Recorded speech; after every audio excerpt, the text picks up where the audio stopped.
Now, I want to go to something this side of the river here in New South Wales, which is quite disturbing.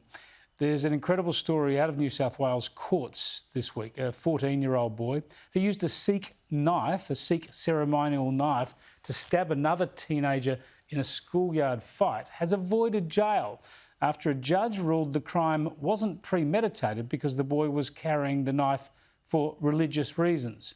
The victim spent 12 days in hospital with life-threatening injuries, including a punctured kidney, intestine and liver. Let's bring in Moninder Singh, a Sikh community leader and Blacktown City Councillor. Thanks for joining us, Moninder. Firstly, on this ruling, this sentencing, do you believe that a stabbing as serious as this should have led to some sort of jail term? Thanks, Kenny, for calling me. I want to comment on the judiciary. Like they are free to make their own judgment. It's a juvenile, young child, so they take a lot of things into consideration. Their career in future as well. So I don't want to comment on that. But Sikh community was really devastated. They straight away came into huddle. All the gurdwaras in New South Wales, they had a meeting with the minister, education minister, Sarah Mitchell, and they came up with the guidelines for wearing that ceremonial knife we call kirpan in the school by the kids. So it's a very, very detailed report, and they have given those findings, and everybody is abiding it. All the parents know it. The kids can carry only very small ceremonial knife, which is just 8.5 centimeter. It shouldn't be sharp. It should be tied properly to the body. And whenever they are, and it should be hidden, nobody can see it. And whenever they are going to further sports, they have to take it off, deposit with the teacher or in the school, or it should be tied properly so that nobody can see it and nobody feel threatened by it. Well, hang on. In this case, the knife was obviously large and lethal. The knife was sharp. Let's just hear from the mother of the victim. We can't use full names here, but this is Fiona, the mother of the victim, speaking on Radio 2GB today. My son will be haunted by this for the rest of his life. He is still, suffering from PTSD. As I said, he still sleeps with a baseball bat or a hammer next to his bed. Now, the point is, Moninder, that after this incident, we covered it on this program, the New South Wales Health Minister banned these knives from New South Wales schools. But you in the Sikh community railed against this, and you've got them back under those conditions you've outlined. Don't you think this is a dangerous thing to do?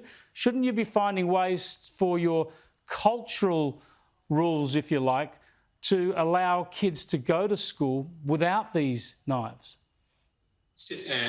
Kenny, it's a very minute population who are baptized and who take it. They say that under religious freedom, they want to carry it. So we have to find a way out so that people feel they can practice their religion as well, and nobody should be threatened by it. So I think they have come up with a very practical solution. The Department of Education is on board.